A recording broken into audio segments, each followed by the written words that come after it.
Welcome to the Wooper Club League Season 15 Week 5 recap and power rankings. We've got quite a shakeup in the standings for sure, with some amazing matches that happened this past week.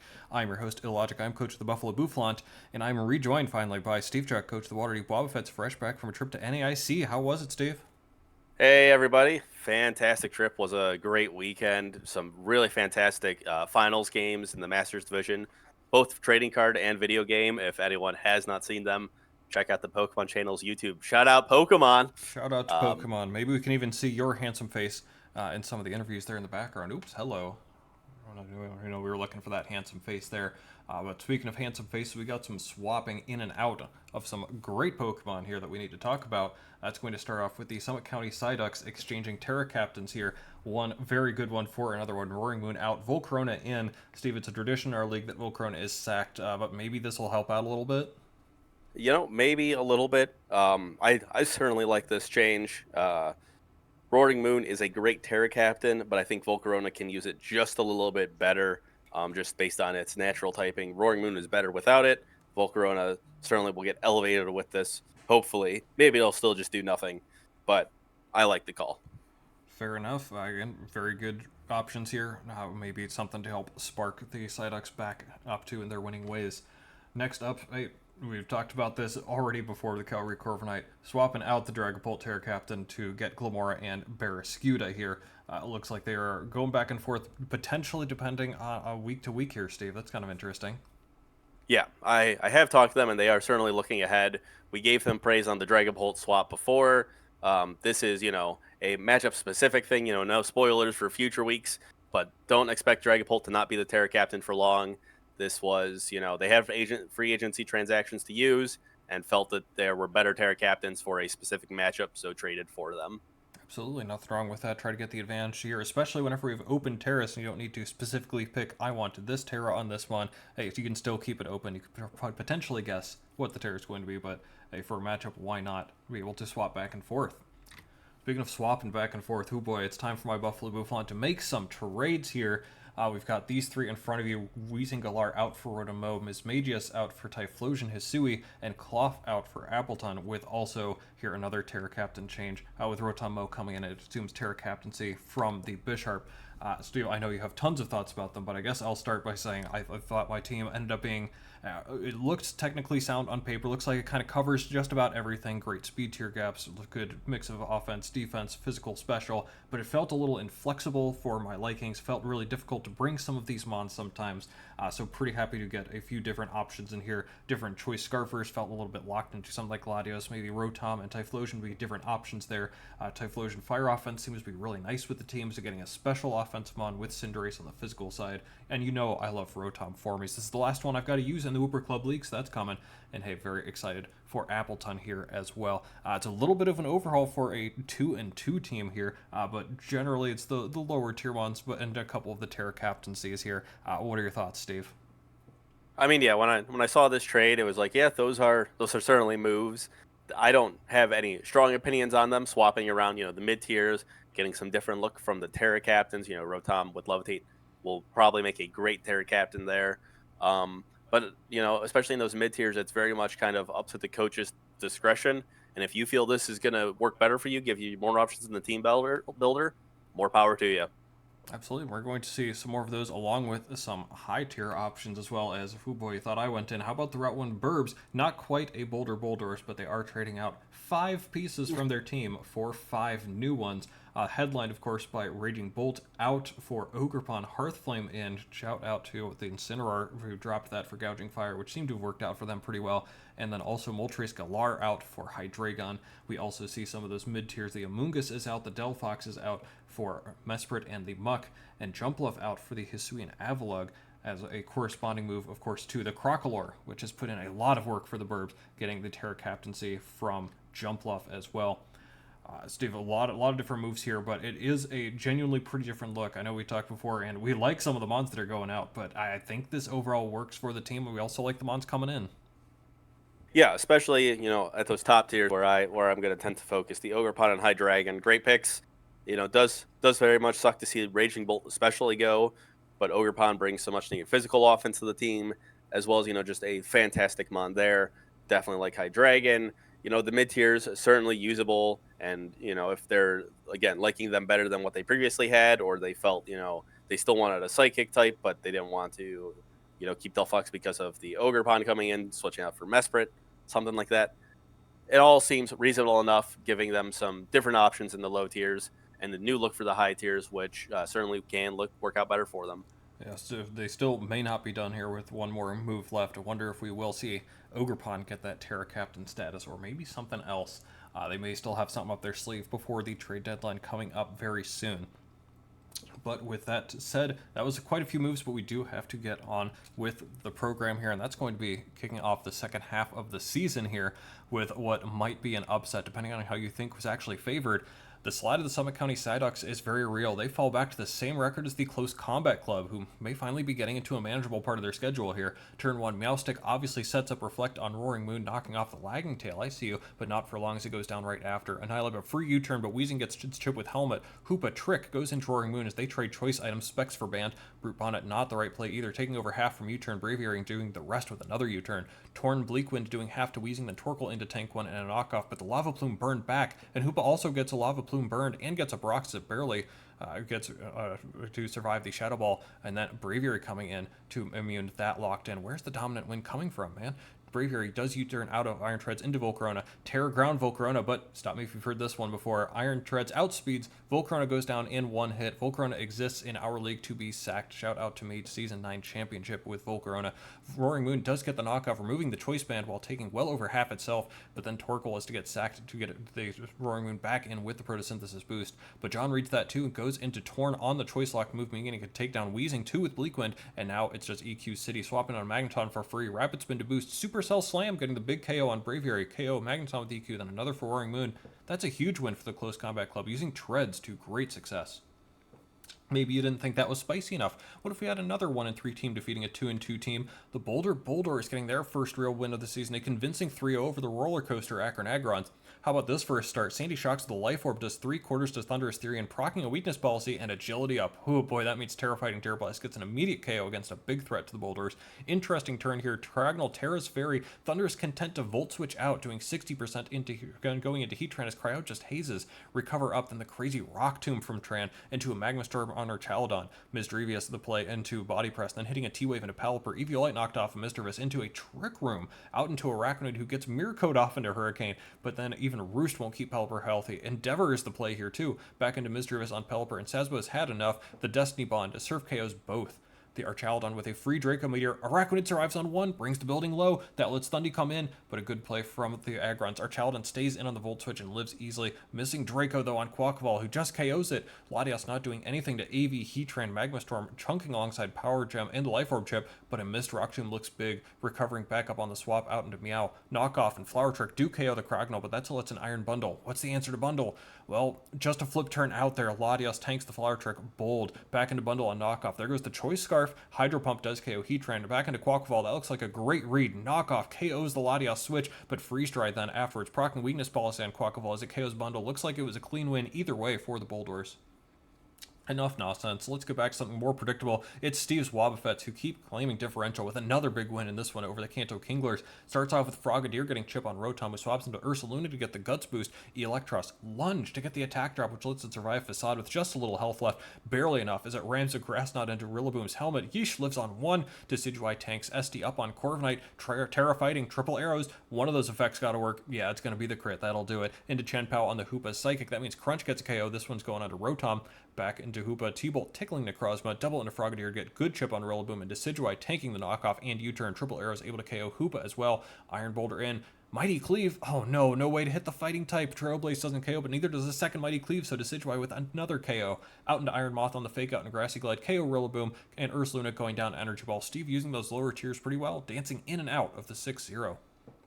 Next match, this may just be the surprise of the season. Steamrollers, who could not possibly have cared less about their Week 4 match, come out and get their first win of the season against a previously 3-1 Cincinnati Incineroar team, and looks pretty good doing it too. Turn 1, we're going for the third consecutive gouging fire sweep, though Cinchino with the 76% on Rock Blast immediately on Dragon Dance, Slowking in to tank the Dragon Claw. Morning Sun is scary but chilly reception out into Skarmory. D-Dance again, Body Press not doing much, but Dragon Claw not doing much. Rocky Helmet almost just as much, and Iron Defense up. That was the wrong play, Matt. You had Flare Blitz all along. Now Skarmory tanks that, and with all that recoil plus Body Press, Gouging Fire finally goes down for the first time this season. Even as Darkrai gets the revenge, in comes Weavile, triple axle, hits all 3 times, but Darkrai hangs on, and wow, Focus Blast hits. Ice Beam, it chips Tinglu too, but Darkrai finally down. Keldeo, that's Slowking bait easy. T-Wave goes into Tentacruel, gets Toxic, but Chili onto Kyurem. Terra Ice, Freeze Dry, that Oko's Tenta from full. Revenge option is Keldeo, that is some damage, but Kyurem hangs on and Freeze Dry, another KO. Excadrill hangs on this time, Rapid Spin up, and EQ trying to get back into it, but Slowking tanks EQ easily and Scald KOs. It's down to Deoxys defense, knockoff, but T-Wave into Deoxys will help. Layer spikes, it's Cinchino time, tidy up to boost, knockoff removes the load to dice, Tail Slap only hits twice, full para, Tail Slap again, hits all 5 times, all 5 needed for the KO, but that does do it. The Steamroller's finally on the board. Knock the curse wheel at your own peril, Matt. Okay, back to your regularly scheduled program. It's the Newport Noctows. They get another W. This one a little closer than we've grown accustomed to, but it is a 3-0 win over the Chillin' Chi-Yus. Turn 1, Sandaconda swaps out of Ogerpon, but it's just spikes, well done. Out into Farigiraf, then to absorb the T-Wave and Volt Switch. Hammerot, the response. Aqua Cutter doesn't do much to Salamence, who takes the chance to DD up. Goldango barely lives the +1 EQ, tricks it a Scarf. Even if Goldango goes down, it's not boosting anymore, meaning D-Knight can come in and, well, you know, Terra Normal, E-Speed, crit, down goes Mence. Oh, how about Chandelure with a balloon as the E-Speed EQ ants are very nice. Even Hammerrock coming in will get burned by the Willow, and then Tinkaton to tank the Ceaseless Edge. SD up on Tinkaton, but Rotom is scary. Oh, but there's Moldbreaker Bulldoze. That will help. 88%, though Tink will get paired for its trouble. It does bring down Rotom. Rocks up from Sandaconda. Gigaton Hammer damage. Speaking of, EQ into Tink, but doesn't KO, but full para. Even a Glare results in another full para. Best we ignore that turn. Tinkaton does go down, and Hammerot will go down too on the Chandelure Revenge Tour. Glowking taking big damage from Chandelure to Future Sight coming soon. Then a key follow-up Willow into the D-Knight switch. D-Dance up, survives Flamethrower pretty handily, but then Future Sight does break the balloon, meaning EQ will KO. But it is burned. Regieleki also has a balloon and goes Terra Ghost to immune the E-Speed, so T-Bolt will get that KO. Terra Blast chunks Glowking. It's too tanky with Slack Off. At least Aleki can spin, and Terra Blast does KO Sandaconda. Glowking back in, barely tanks Terra Blast, at least gets a Sludge Bomb Poison off before going down too. Well prepped by the Noctowls yet again. Next match, how about the Terrifier Heatwave back on track with a win over the Chicago Clods. Turn 1, Deoxys goes Terra Fighting, and learning from the match against me goes Terra Blast, but King Gambit does survive with the Chople Berry, chipping it back at least, and then Screamtail can tank the next with ease. Clefable tanks Psychic, so out into Claude, Poison Jab into Zarude doing well over half, into Lando who gets chunked for a quarter by crit, then into Gyarados on Stealth Rock. Gyarados getting chip on Deoxys, lives T-Bolt, and KOs back the first lead of the season for the Clods, but we love sacking our fire types. Chi-Yu in on Rocks, knockoff, and CC from Zarude, down goes the Fish. Screamtail gets up Rocks too, back into Claude and Clefable, so Viper tricks Claude to Choice Scarf, but that means EQ KOs it even faster. Lando in, Gyarados sacked, Screamtail brings in Clefable, this time Calm Mind's up, Psychic starting to hurt, but taking the chance to wish up Zarude as it's locked in with Encore. Into Claude, and the Menace finally goes down to 2 Zarude hits. King Gambit gets chipped, goes down to CC2, Espalthur time. Terra Fairy, Lumina Crash, chunking Clefable, okay? But it's only got Psychic Attack, so Zarude still an answer. Screamtail back in. Lando getting chipped, Dazzling Game gets the KO there, but Screamtail just too low. Clefable back in to heal itself up and then get the KO. That means it can safely Encore Espalthur in to allow in Zarude. Power Whip and Knockoff getting the final KO. It sounds mean to praise the Clouds for a 3-0 loss, but with only 1 KO coming to the match, I am encouraged by what I've been seeing. Great improvement there. Speaking of improvement, how about my Buffalo Bouffalant getting their first big win, knocking off the previously undefeated Wooper Boopers in our match of the week. Yeah, twice in 3 weeks, what can I say? We both played this match real well, great plays for both sides, every mon playing a critical role, both sides setting up their win cons with the Namorous and Yanmega all game, multiple different possible endgames, the permutations looked insane, and you know Michael's going to do his best to cover it as the match of the week on this channel. Don't forget to also check that out when you're done here or later this week, as well as my perspective on my own channel, definitely much later than this, I'm sure. Next up, wait a minute, is that another undefeated team going down? It sure is, and that's the surging Calgary Corviknights that finish atop this one against the Corviknight Clobberers. As Elf doing some chip with U-turn on Overquill's Volcanion comes in, Flame Charge up, but Static Zapdos activates immediately. That's fine. Bramblegast is in, Strength Zap up on Overquill, but that's an immediate Gunk Shot Poison. Oh jeez. But Rapid Spin getting rid of 2 layers and spins on Zapdos to get rid of another 2 back and forth into Ogerpon. Strength Zap reducing the attack immediately. Knock off Volcania's Assault Vest. A nice Sludge Bomb into Primarina. Shadow Ball back into Volcanion. Sludge Bomb. Primarina does survive with 27%, and down goes Volcanion.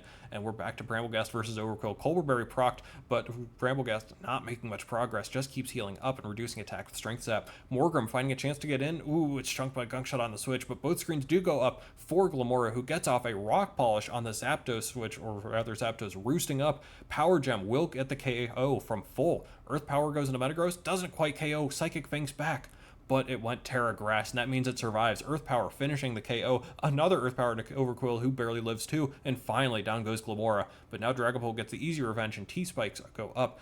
Primarina with stats reduced by Morgrem can't break through Bramblegast either. Who boy, but Great Tusk can come in for free. Here we go. Knockoff doesn't KO. Strength Zap back up to full for Bramblegast. Cannot break through it. Primarina needs to be sacked and into Ogerpon to try and break next. Power Whip does a good amount of chip to the Ogerpon, and Knockoff finally KOs with a speed boost up. But that's a Scarfed as Elf. Great call as Psychic cleans up both Ogerpon and Great Tusk. That's game for the Corviknights. Finally, Burbs and Miltanks have not gotten to play yet due to outside circumstances. Praying for Tony, hope things go well. We get the match in without too much added stress. And that's what happened in Week 5. So move on to the power rankings. It's going to be a different look. Again, we had 2 undefeated teams fall, but of course, the more things change, the more they stay the same, with the Noctowl still up top at number 1. Calgary Corviknights sinking all the way up to number 2, with the Boopers dropping to 3. Terrifier Heatwave 4. Clobber's down at 5. Well, look who's finally made it on the list. For the first time all season, it's the Bouffalant, and we're joined by the Waterdeep Wobbuffets at 7, and the Chillin' Chi-Yus hanging on at the bottom of the power rankings. Steve, not much to say about the Noctowls. It was another great match. Chi-Yus actually seemed to play it pretty decently well, but I loved those Dragonite answers. Well played and well prepped again by the Noctowls. Yeah, fantastic prep. Not the Noctowls now being the only 5-0 team. Very clear number 1 here. Not really all that close, but what we did find very close, I think, are the 2 and 3 Corviknights and Boopers. We actually discussed a decent bit about these two, kind of back and forth. Initial leaning, maybe I thought Boopers, it was a pretty nice wins there that they've had recently against the Clobbers, against the Clobbers. There was nice. Not the Clobbers, the Heatwave there, but a loss to the Bouffalant is nothing to be ashamed of either. But Steve, I think you convinced me with the Corviknights here, who are on a 4-game winning streak. Their early loss to the Heatwave maybe just not entirely an illusion, but potentially just starting to get used to their team. They're on a bit of a roll right now. Yeah, Calgary going 4 in a row here. Of course, a lot of the other wins have been against teams that are in the hunt, but kind of on the losing end of the hunt at the moment. But a big win this week against the Clobberers really does help their case. Of course, the Boopers, with their big win earlier against the Heatwave. The loss here kind of bringing them down a little bit, just real close between the two. But right now, kind of giving the edge to Calgary just based on playing 2 of those teams that are kind of in the top half of the hunt. And, they're neck and neck right now, and I could see these teams swapping places in the future if their record stays the same. Pretty similar schedules there, too. And similarly, the Terrifier Heatwave right after them. I've been playing a few pretty tough teams and been coming out just fine, I believe. The tiniest bit scary to only go in 3-0 against a team that only had 1 KO previously in the season, but still pretty confident about the Heatwave at 4. Yeah, they've been very strong. Their games against kind of the middle of the pack teams, like against Calgary, Buffalo, and the Boopers, all great teams. So they've had some, they've really been tried so far, and going 2 in 1 of those key matchups there, is really giving us good faith in them, putting them up here at number 4. They have a pretty nice schedule coming up there, too. We finish off the top 5 with the last 4-1 team. Clobberers still really looking for a signature win, but can't fault them too much for still going 4-1. And it was still a pretty nice match to watch against the Calgary Corviknights there, too. So at 5 they will be. Yep. And I mean, their win against me, maybe a little bit of a signature win, but we'll see if they can get up against someone who's been doing a little bit hotter this season and pick up a win there. But for now, just 1 loss to now the number 2 team. Can't fault you too much for that.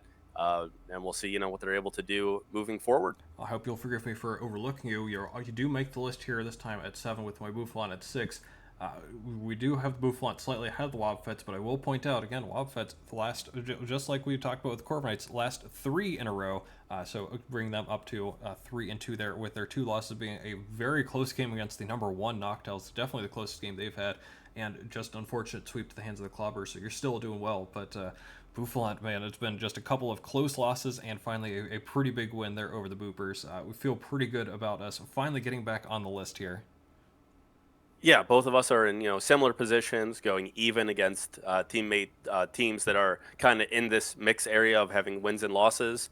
I've had a little bit of an easier schedule, although I have played the Knockouts. I also have played some winless teams, so a little bit less data on me. And the Bouffalant opponents, of course, have been included.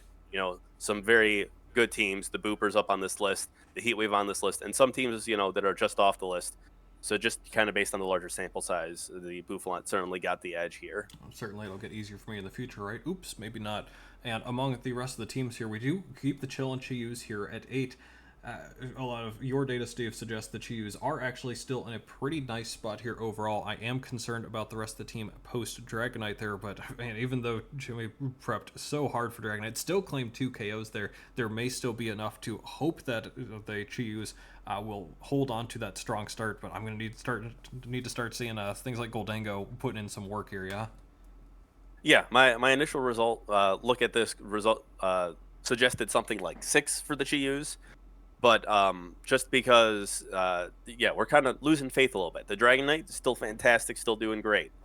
But the rest of the team, we just really haven't seen anything. And we've now had, 3 coaches able to have a plan for the Dragon Knight. They were able to pull out one of those games barely.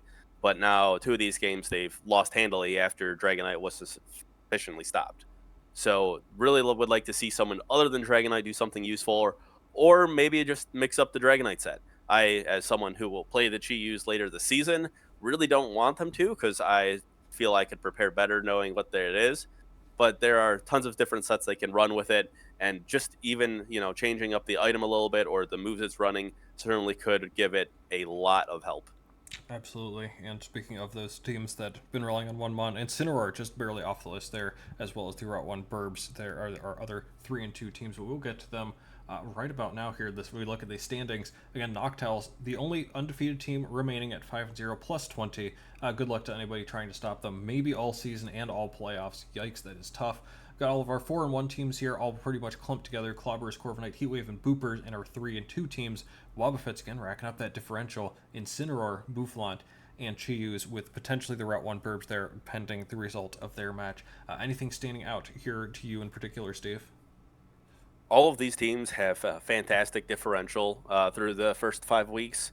Just seeing all these numbers, notably the Burbs, if they do win, will be a lot closer to 0, giving us a little bit of that low end.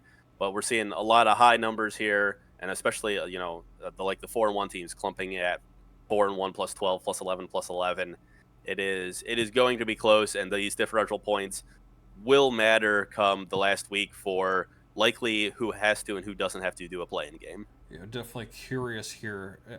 Yes, there is a good, actually pretty nice gap here between 3-2s and 2s and 3s in terms of differential, but definitely curious if 4-4 is going to be good enough to make playoffs, considering if all of these teams end up going 2-2, or even enough of them just go 2-2, 2-1 the rest of the way, rather 5-3 could potentially be the cutoff point. And boy, that's real tough.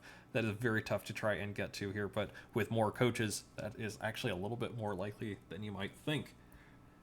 And moving on here to the MVP race, yeah, Dragonite's still way up there again, despite being red pretty darn heavily. Got a couple more KOs, notably Ogerpon Wellspring moving into second place here by itself, ahead of Gouging Fire, who was unable to secure any KOs this week.